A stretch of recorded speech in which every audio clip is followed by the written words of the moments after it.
Welcome back, guys. Today we are talking to Mary Beth Albright, and she is a food expert. Went from a food attorney to a competitor on the Iron Chef America, which is an interesting story. I'm interested to hear how that happened. And she's also the author of the new book, Eat and Flourish: How Food Supports Emotional Well-Being. Welcome to the show, Mary Beth. Thank you so much. Yeah, reinvention is not just for Madonna. Right. Yes, it's so fascinating. Yeah, just hearing about that. As a public health lawyer, I was reading your bio and I'm like, oh, wow. I mean, how interesting for that just to do all of these things and then write this great book that, when you think about it, yeah, that makes sense that what you eat, but it took me 55 years to realize that. Well, yeah, and I think I've known it my whole life. I think you did intuitively, but it's the kind of thing that for me, particularly coming from a public health background, you need hard science because there's so much junk out there. And God bless everyone who's trying to make someone else's life better. Just don't, when people start trying to make a buck off of it in ways that are bad, that's when I start having a problem. But all of the information in this book is based on hard, peer-reviewed, published science. And so I felt very strongly about that. Well, it's really interesting because you talk about the relationship between food and our mental health. And there are so many books out there that talk about food and inflammation or food and our physical well-being. But to make the connection kind of to all three, how food, inflammation, mental health are all correlated, is an interesting approach to a book. And in the book, you start out the book talking about neurons and all that fun stuff, gamma this and GABA that, and you lose me at neuron. But can you talk a little bit about the connection between the brain health and your food, what you're putting into your body? Sure, absolutely. The research all shows, and this is research I've been following for about 15 years since the field of nutritional psychiatry really started and looking at ways that food affects our mood. And what I found from all of this research is that food and emotions are entwined. They're entwined like vines. You can't piece them apart. And we can either get to know this connection between our emotions and our food and make friends with it and live in the reality that it's happening, or we can deny it and say like, oh, I'm not an emotional eater, and then like try to go and live the entire day without eating anything for pleasure, which can itself have detrimental effects on emotional well-being because food pleasure is such an important thing. And so what I found from the research is that all eating is emotional eating, because the biological responses that our bodies go through when we eat anything, a carrot stick, a piece of cake, a potato chip, a salad, just anything at all, there are biological reactions that happen that affect our emotions. And I think it's really important for us to understand that and to not try to deny that biology by saying, well, I'm just not going to eat sugar ever again, right? I mean, if you can do that, God bless you, go do it. But I think we need to start living a little bit more in reality when we talk about food, particularly as a food writer right now. Right. It was so interesting, all the studies that were in your book about just, the studies on mice, a lot of them, but how sugar played such a role in, when you introduced sugar and what was lit up and what they did.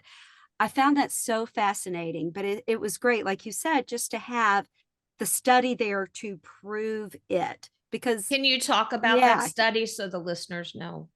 Absolutely. Well, it's interesting because a lot of dietary studies are still done on animals and on mice. And one of the reasons is because dietary studies are devilishly difficult to do, because short of putting a webcam on someone's forehead and recording everything they're eating, it's difficult science, because science is about controlling everything. And, I don't know of course you've kept a food journal. I don't know anyone in the world who hasn't at some point in their life kept a food journal, right? And when you're doing I've never kept a food I journal. did, because I was on Weight Watchers at different times. I have never kept, write down everything.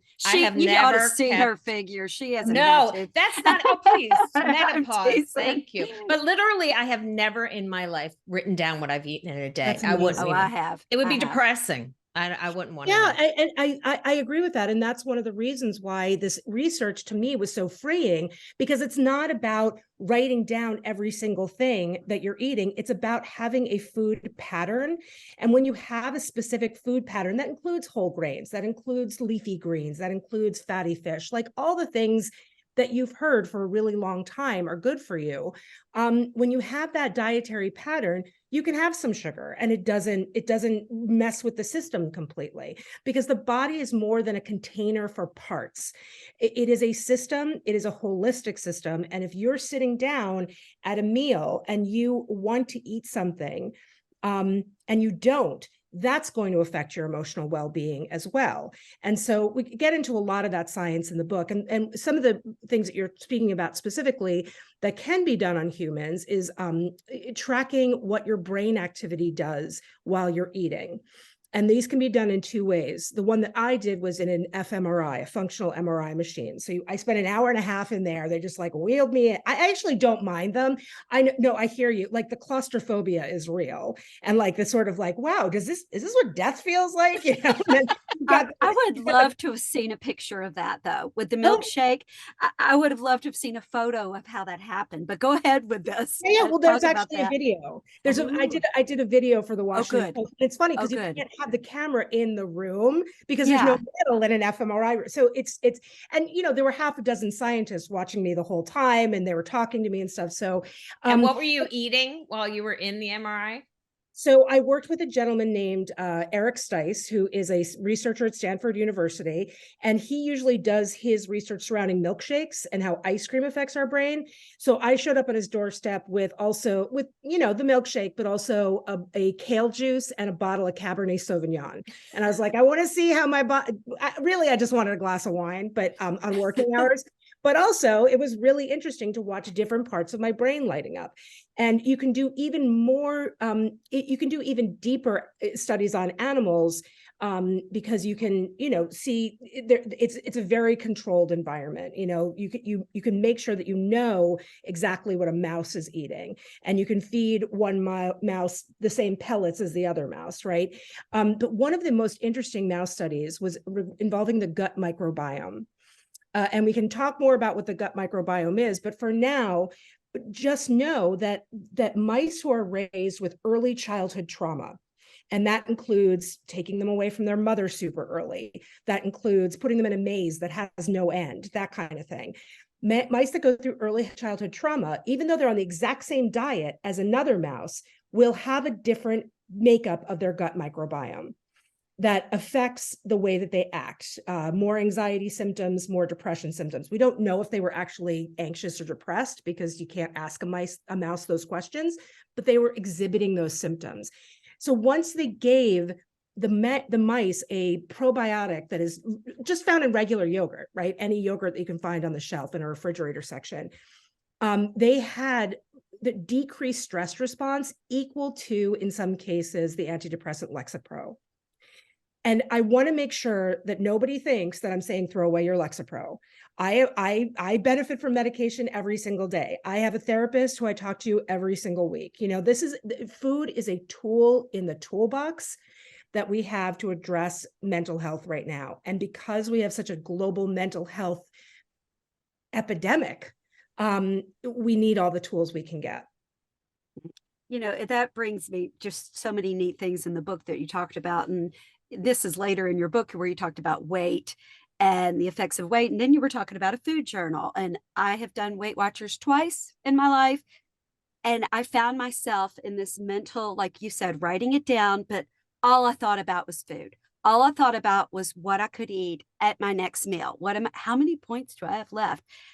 And that I think can create just all these things going on in my brain as well. And I didn't really realize it till I'm reading this saying, oh, okay. So can you talk about like just the different like cortisol and just different things that build up in your brain that can cause these issues? Well, I really respect that, as I said at the beginning of the interview, I respect that there are people who are trying to simplify food and trying to say to people like, here's, you know, what the best thing is to do. And I respect that, but also it's it's both really simple and not simple at all. If you try to get into the nitty gritty of all of it, and we'll get into the cortisol question in a minute, it's really complicated. And, you know, you said I lost you at neurons, and I get that, but I really try in the book to talk about the differences between hormones, which travel through your blood system, and neurons, which travel, and neurotransmitters, which travel from neuron to neuron, and happen like that. They happen in a snap, right? And so I think understanding the difference between those two things and how our food affects them is really important. But the cortisol question, our bodies are reacting, and you may have heard this already from other sources.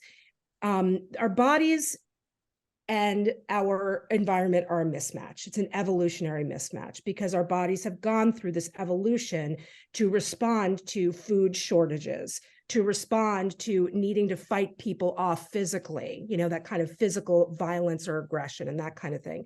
And when we have those emotions, which we still have, and that's great. Emotions are what make us human, right?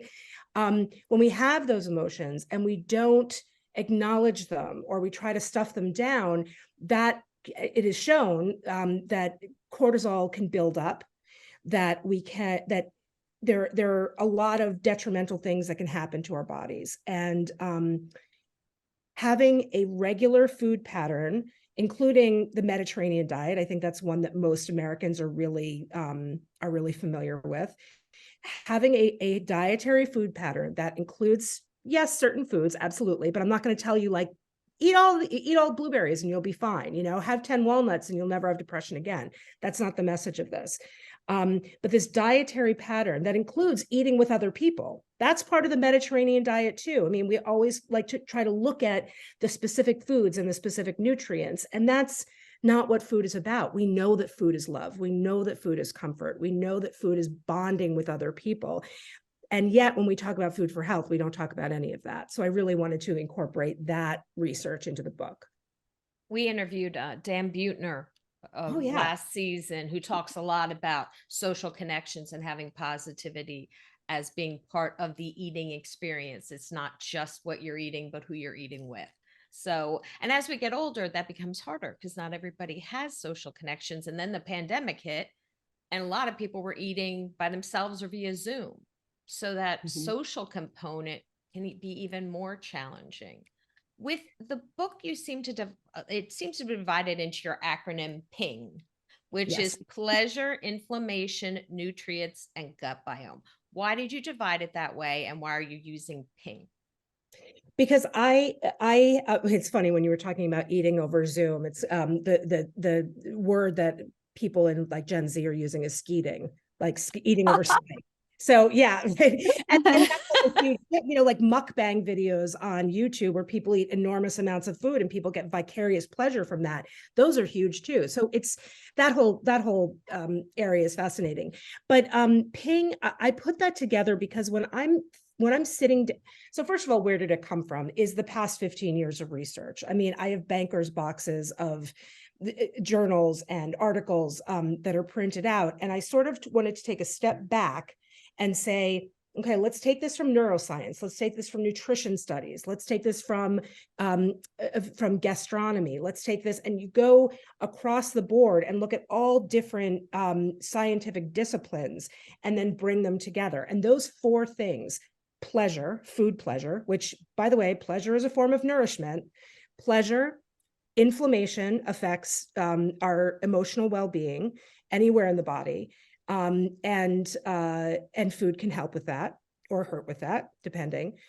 Nutrients, because I don't like talking about food as just a collection of nutrients, but you need, you know, there's real scientific evidence about that. So we need to talk about it. And the gut microbiome. So those were the four things at this point that we have evidence for, that every researcher I spoke with across the globe said, we will not in our lifetimes or in my son's lifetime have a pill that will even come close to doing what food can do for us. And again, that's a freeing message, because it's not like, okay, here are all the supplements I have to buy. Here's the exact diet I have to follow, that kind of thing. It's just sort of like, when you have a meal, am I doing this for pleasure? Is there something about inflammation in here? Is there something about nutrients, or is there something about the gut microbiome? And I don't do that every single time I eat, but sometimes it's like, it's nice to have it in the back of your mind of just like, oh, these are the things that I can do to follow. Right. You know, you also mentioned in your book about when you ask different chefs where their favorite meal was, it always included who they were with. It probably included, but you know what, after you put that, I thought that is so true. I never thought about it before. And can you talk a little, well, you kind of did just talk about a little bit about why company brings pleasure for that with, you know, with your favorite meals. And I think that is a big thing, that when you do eat, like I couldn't stand, you know, all those things that used to come out, the shakes, you know, that a liquid diet, it drives me crazy because I like to eat. I like, and so it all goes back to your brain with the process of, okay, there's pleasure there. So there's the ping there. You also talk about hunger and being hangry and how that originated. Can you talk a little bit about, like, back in the maybe the caveman days, why anger is such an Going issue? way back. Way back when it was necessary. Why being hangry was necessary in the past. Yeah, well, I wasn't there personally. I might look like I was. Oh, stop. You have to throw the joke in there. I love being 50 years old. It is the best. So do we. Well, we're Yes. 55, Oh my but God. You know, it's so Yes. funny because I grew up with Oprah, and Oprah would always say, like, life begins at 50. And I'm like, yes, you were right. You were right, Oprah, about many things, but that is one of them. Hanger, you can now see what scientists call, what researchers colloquially call, hangry neurons. The official name is AGRP neurons, but they're neurons in our brain that are connected directly to our gut. A lot of people don't know that we have a ton of neurons in our gut and in our digestive system, and those neurons form a loop with our brain. So go back and forth. So going back to what you were saying about the shakes, if you don't have enough fat in your diet, your stomach is going to tell your neurons in your brain to keep eating because it doesn't have enough fat. And there is a gut sense that tells your brain when you've had enough, for example, fat, right? So these AGRP neurons are activated when we are hungry, and bundled up in the exact same neuron is hunger and anger. And evolutionarily, the reason that they believe that happened is because when we were hungry, when we felt the feeling of hunger, it wasn't painful enough to really motivate us to find food immediately, right? Because even now, it's like, when you feel hunger and you're like, oh, I'm really busy, so I'm going to wait a couple hours to eat, right? The people millennia ago didn't have that luxury of just knowing that there's something in the pantry. So their bodies developed, this is the theory, of course, their bodies developed anger in connection with hunger. So if people call you hangry, just be like, oh, thank you. Yes, I am so evolutionarily fit to survive in this world. But that loop is really important because we don't entirely know the mechanism of why, when we eat with other people, it has some sort of health protective benefit. The current Surgeon General has acknowledged that there's a loneliness epidemic in America, and that it shortens lifespan in the same way as 10 cigarettes a day.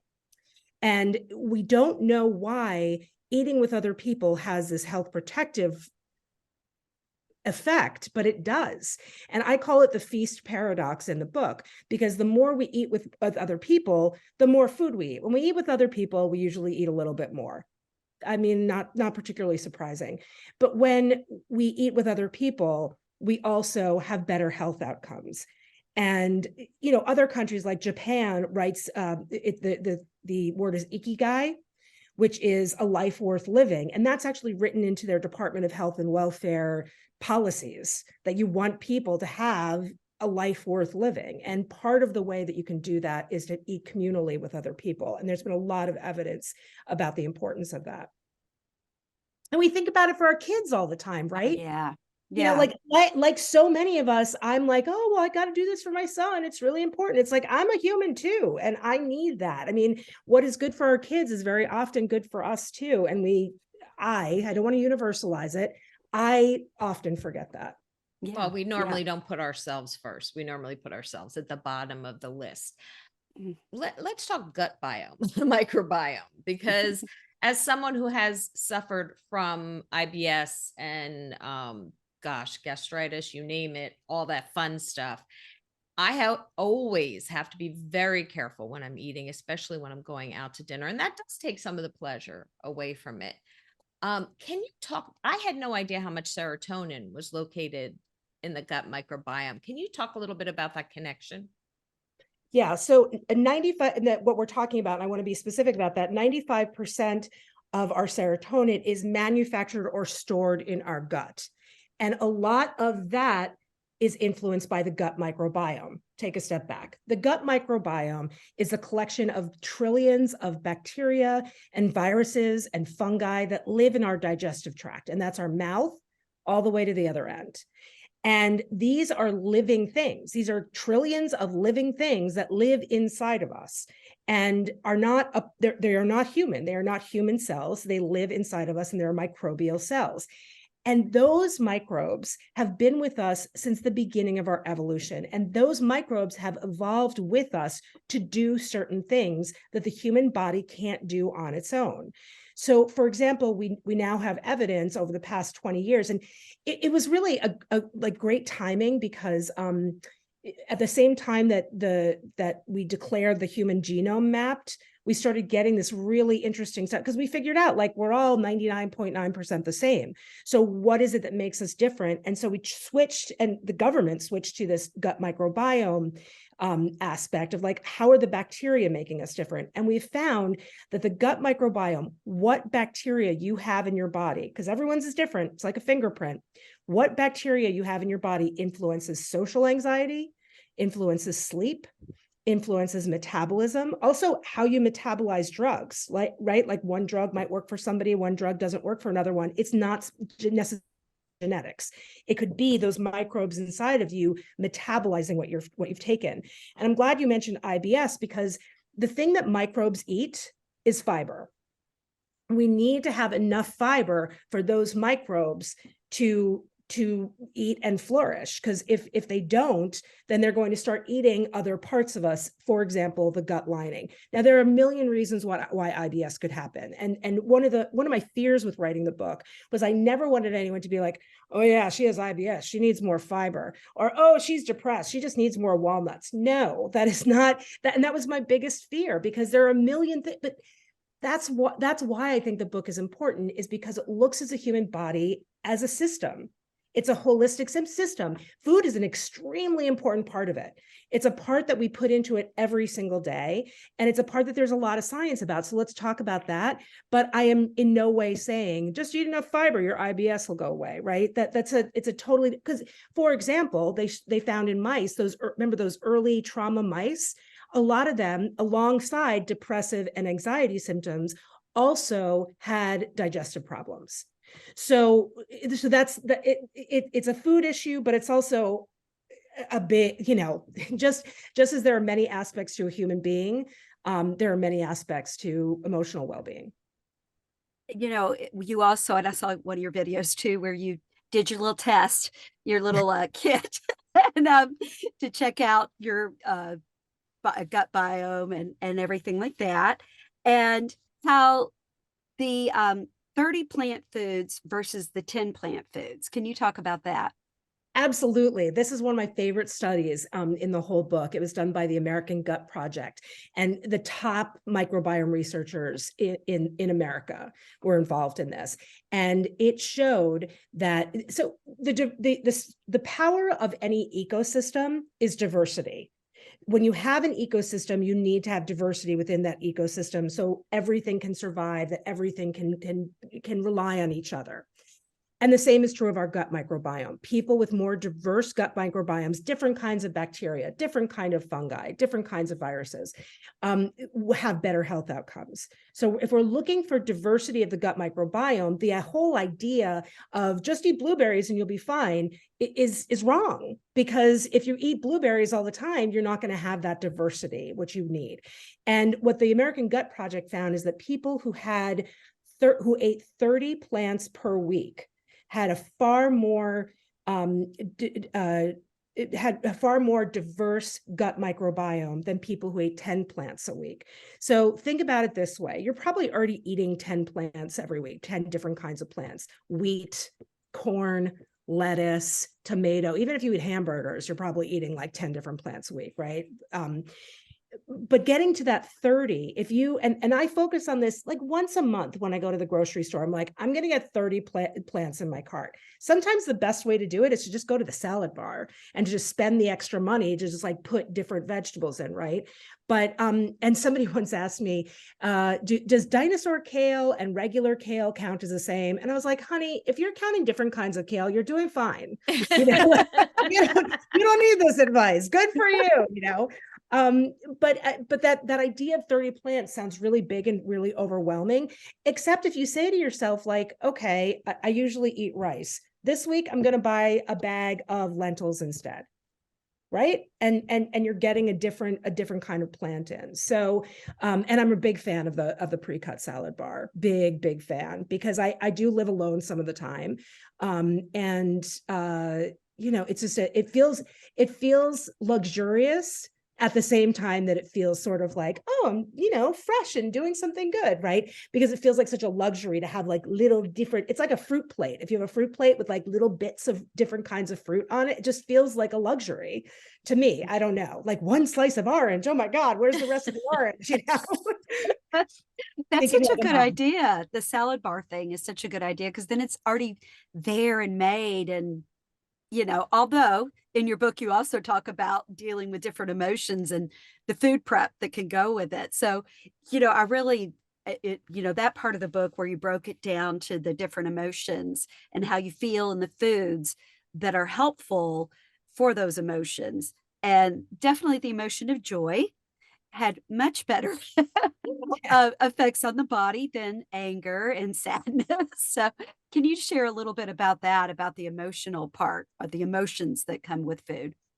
Yeah, and as someone who's struggled with emotional well-being my entire life, and I don't say that in any sort of a dramatic way, it's just like I think most of us do, right? A lot of us do. Emotions can be scary. And big emotions can be scary. And I have big emotions. I'm here to tell you. The most important thing is to acknowledge those emotions and to feel them.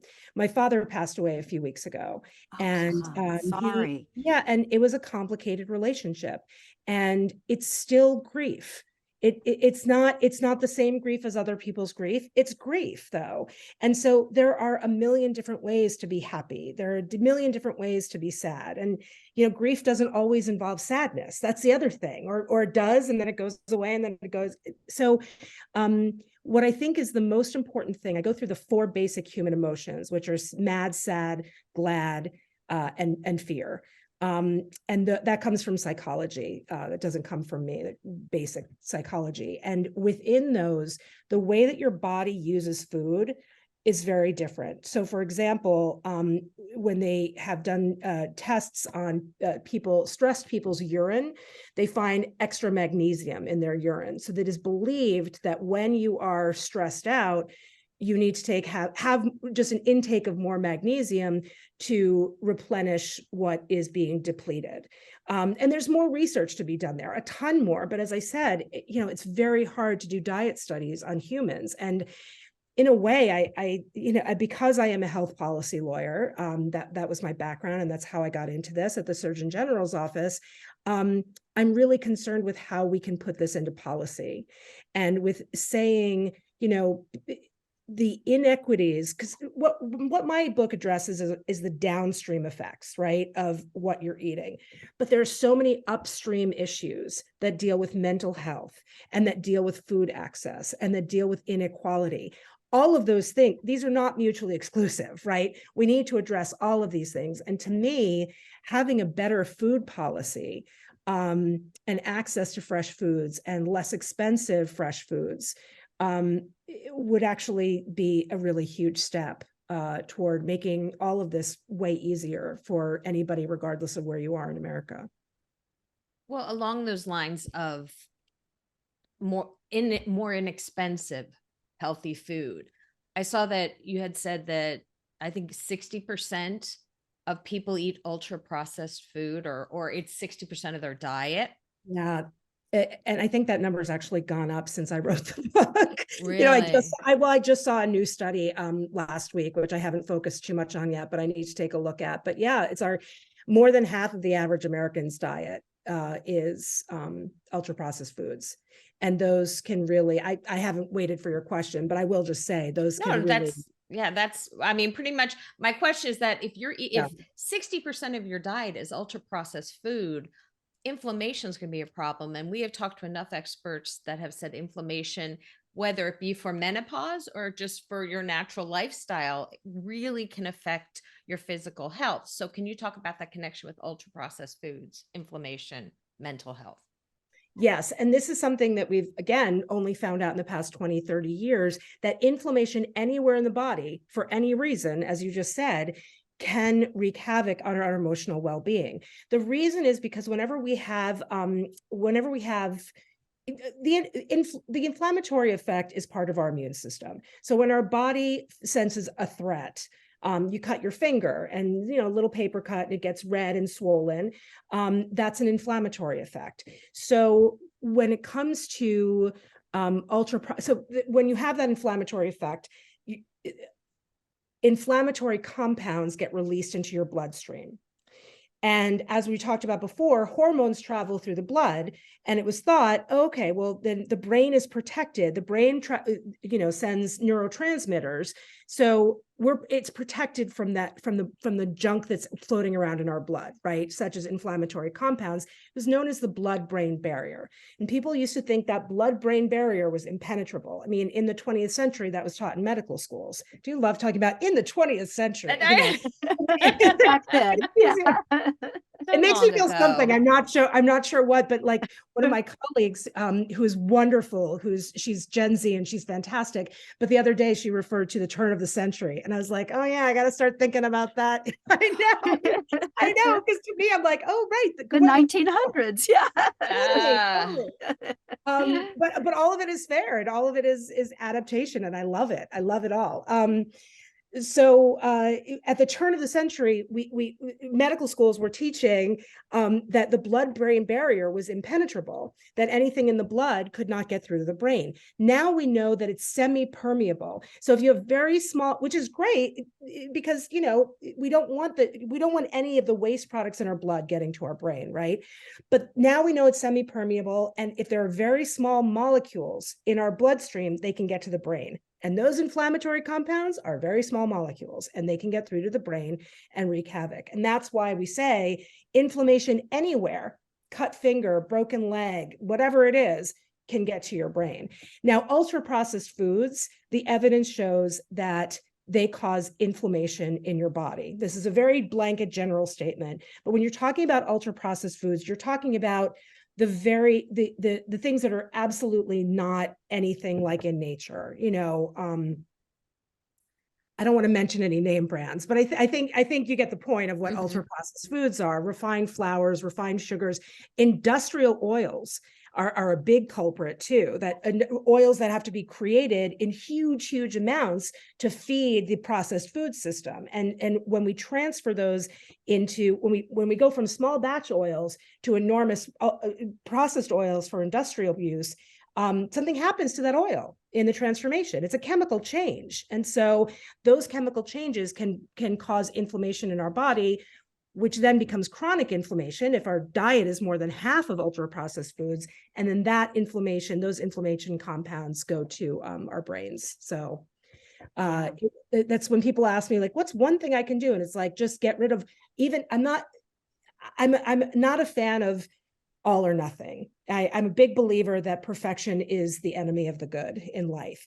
And so just like the next time you're reaching for an ultra processed food, reach for something else, just anything else that's not ultra processed. And that can have a huge difference. Yeah, and that was one study that you mentioned in your book where they did use humans.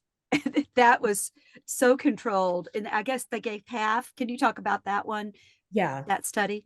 Yeah, this is one of my favorites that NIH a couple of years ago decided to invest the money and the time into housing people at the National Institutes of Health for 1 month and for 4 weeks. And the first 2 weeks, one group was given only ultra processed foods and the other group was given only whole foods, but very similar diets. I'll give you an example in a second. And then the next 2 weeks, those groups were switched. So the diets would be something like on day one, the ultra processed food people would get, a frozen breakfast sandwich that you would just grab from any grocery store freezer, right? And processed potatoes and things like that. The people in the whole foods group would get something that was handmade bread and an egg and something that was like handmade sausage, and then hash browns that were just made there, olive oil, onions, potatoes.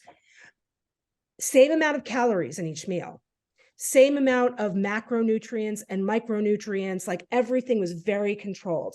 And what they found is that the people who were offered ultra processed foods ate 500 calories more a day than the people who ate unprocessed food.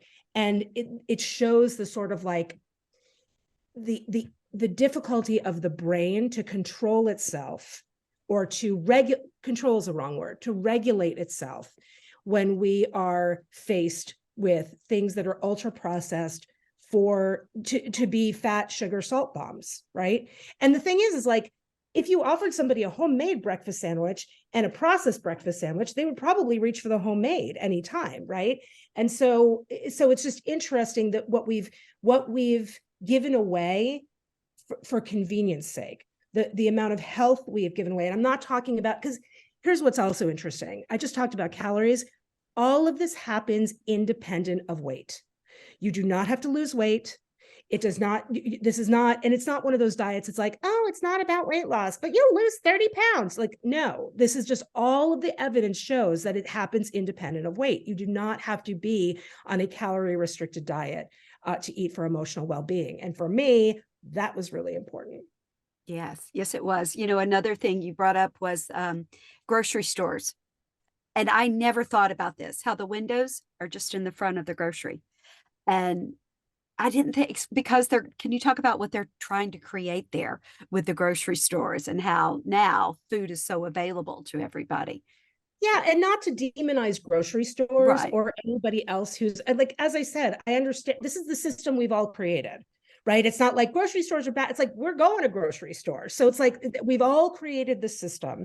And the earliest grocery stores, going back to the Piggly Wiggly about 100 years ago, they try to remove you from the outside, whatever outside world is happening, and they bring you into, you always go through the produce aisle first. Why? Because it gives you a perceived freshness for your entire grocery store trip. Aisle by aisle, you're always faced with that Eden of like every plant species you could ever want in this like refrigerated, misted section that looks so beautiful. So even if you don't pick up anything from that produce aisle, you're still getting this perceived freshness. And grocery stores will charge companies a lot of money to put their foods into the refrigerated section. So like, sometimes you see like a salad dressing or something in the refrigerated section. A lot of them don't need to be refrigerated. You can go and find them on the shelf later, but products will pay money to the grocery store to be placed in the refrigerator section because there's a health halo around that. And so that's why it's even more important to just arm yourself with information. When they're in there. What information do you hope that the reader gets from, like, if there were one or two things that you hope the reader walks away from after reading this book, what would that be? I am a busy single mother, and I don't have a ton of time.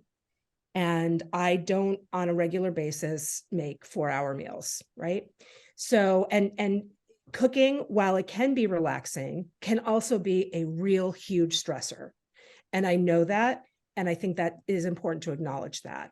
So what I would say, so I tried to make this book really useful. There's a lot of science in it, but there's also a lot of just like practical sort of, here's what you can do with this. One of my big things that I've taken away from this is to buy better cutlery for my home and to always keep a set of cutlery. There are a million reasons not to use disposable cutlery, but for me, the why is food tastes better with heavy cutlery. This is the science. You can give the same person the exact same meal. You can give them disposable cutlery to eat it, and you can give them heavy, high quality cutlery to eat it. And they will always invariably rate the heavy cutlery meal as higher quality, as more delicious, as better ingredients, as better cooked. And so just something as small as that can increase your food pleasure no matter what you are eating. So that's one of the big takeaways for me. Another thing is that you don't, and this is sort of blasphemy for a food writer to say this, but you don't have to cook. If you are somebody who, like, I have some friends coming over tonight, and I can't even right now, but I really want to see my friends. Like, it's very important for me to see my friends, particularly at a time when I'm just like, I can't even, you know? So what I'm doing is I'm going to the grocery store, going to go to that salad bar, and going to put together like a little food mood board, right? That has walnuts, that has vegetables, that has white bean dip, that has some really high quality oil tuna. And then we're going to get Thai food, and that's okay. And so getting together with other people in an authentic way is just as important as what you eat. And that's what I really wanted to get across with this book. It's not just what you eat, it's how you eat it. Thank you so much. Bridget, did you have a question? No, that I think that's great. Thank you so much, Mary Beth, for coming on. Again, guys, the book is Eat and Flourish: How Food Supports Emotional Well-Being. Thank you for coming on. We appreciate it. Oh, this has been a real pleasure. Thank you.